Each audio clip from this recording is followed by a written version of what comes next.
क्या आपके साथ कभी ऐसा हुआ है कि आप किसी काम की शुरुआत बहुत जोश के साथ करते हैं, लेकिन कुछ ही दिनों में आपका मोटिवेशन खत्म हो जाता है? आप हार मान लेते हैं और सोचने लगते हैं कि शायद कामयाबी आपकी किस्मत में ही नहीं।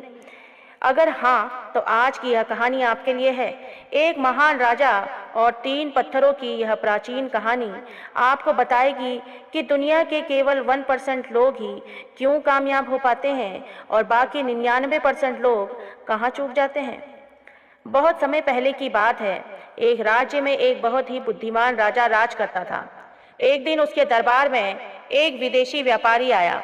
उसने राजा को एक बहुत ही सुंदर उसने राजा को एक बहुत ही सुंदर और कीमती पत्थर उपहार में दिया।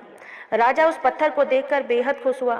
राजा ने अपने राज्य के सबसे बेहतरीन मूर्तिकार को बुलाया और कहा, इस कीमती पत्थर से हमारे मंदिर के लिए भगवान विष्णु की एक सुंदर मूर्ति बनाओ।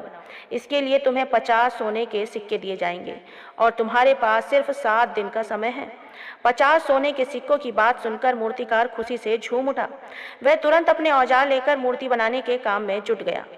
मूर्तिकार ने अपने औजारों में से एक भारी हथौड़ा निकाला और पत्थर को आकार देने के लिए उस पर वार करना शुरू किया, लेकिन पत्थर बहुत सख्त था।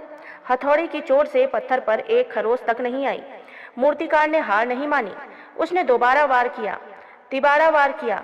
वह दिन भर उस सख्त पत्थर पर हथौड़े से चोट करता रहा। देखते ही देखते 2 दिन बीत गए, 3 दिन बीत गए। मूर्तिकार ने उस पत्थर पर 1-2 नहीं बल्कि पूरे 49 बार भारी हथौड़े से वार किया, लेकिन वह पत्थर टस से मस नहीं हुआ। चौथे दिन मूर्तिकार बुरी तरह थक चुका था और निराश हो चुका था। उसने आखिरी बार हथौड़ा उठाया और सोचा, एक बार फिर कोशिश करता हूँ।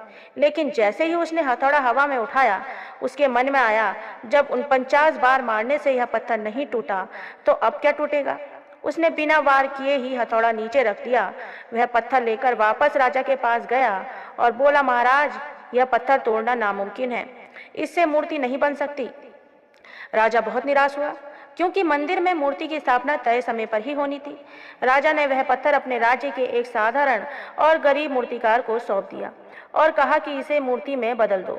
उस साधारण मूर्तिकार ने राजा के सामने ही अपना हथौड़ा निकाला और उस पत्थर पर सिर्फ एक बार जोर से वार किया, और जानते हैं क्या हुआ? वह पत्थर पहली ही चोट में 2 टुकड़ों में टूट गया, क्योंकि वह पत्थर पिछले 49 बार की वजह से अंदर से बिल्कुल कमजोर हो चुका था। उसे बस एक आखिरी चोट की जरूरत थी, जो पहले मूर्तिकार ने नहीं की। राजा ने यह देखा और मुस्कुराया। उस गरीब मूर्तिकार ने मूर्ति बनाई और उसे 50 सोने के सिक्के मिल गए। पहला मूर्तिकार बस एक आखिरी कोशिश न करने की वजह से अपनी जिंदगी का सबसे बड़ा मौका हार गया। दोस्तों, इस कहानी को सिर्फ सुनिए मत, इसे अपनी जिंदगी से जोड़कर देखिए। हमारे जीवन में भी कई बार ऐसा होता है। हम किसी परीक्षा की तैयारी करते हैं, कोई बिजनेस शुरू करते हैं या किसी लक्ष्य के पीछे भागते हैं। जब कई कोशिशों के बाद भी कामयाबी नहीं मिलती, तो हम थककर ठीक उसी तरह पीछे हट जाते हैं, जैसे उस पहले मूर्तिकार ने हथौड़ा रख दिया था। हो सकता है कि आपका अगला प्रयास ही वो आखिरी वार हो जो आपकी ज़िंदगी बदल दे।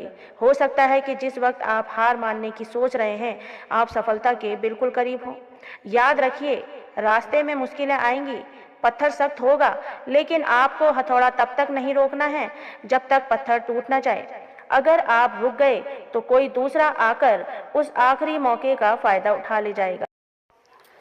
क्या आप जानते हैं, दुनिया के सबसे ऊंचे आसमान में उड़ने वाले बाज को भी अपनी जिंदगी में एक ऐसा दर्दनाक फैसला लेना पड़ता है जो या तो उसे मौत के मुंह में धकेल देता है या फिर उसे एक नया जीवन देता है। अगर आज आप भी अपनी जिंदगी के सबसे मुश्किल दौर से गुजर रहे हैं, तो रुकिए, अगले 3 मिनट आपकी पूरी सोच को बदलने वाले हैं। एक बाज की उम्र लगभग 70 साल होती है, लेकिन इस उम्र तक पहुंचने के लिए उसे अपनी जिंदगी में एक बेहद कठिन परीक्षा से गुजरना पड़ता है। जब बाज अपनी उम्र के 40वें साल में पहुंचता है, तो उसका शरीर उसका साथ देना बंद कर देता है। उसके पंख इतने भारी हो जाते हैं कि वह ऊंची उड़ान नहीं भर पाता।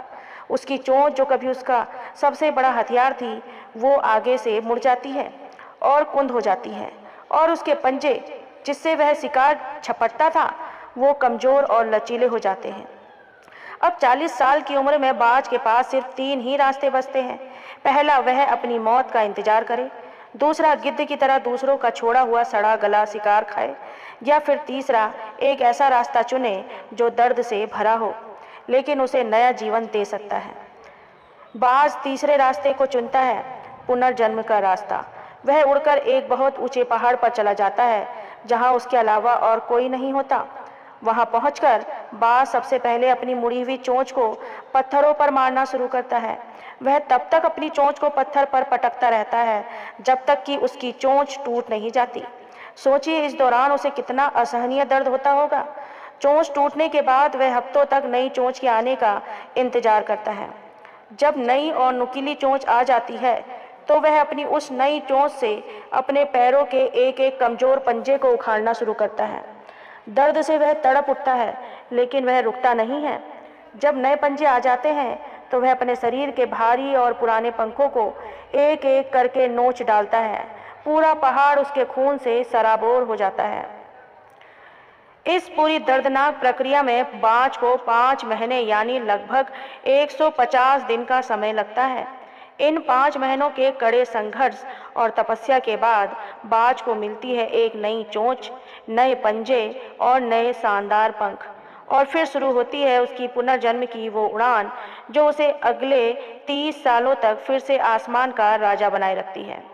दोस्तों, इस कहानी से हमें सीख ये मिलती है कि हमारी ज़िंदगी में भी कई बार ऐसा दौर आता है जब हमें लगता है कि सब कुछ खत्म हो गया है। पुरानी आदतें, पुरानी यादें और पुराने तरीके हमें आगे बढ़ने से रोकते हैं।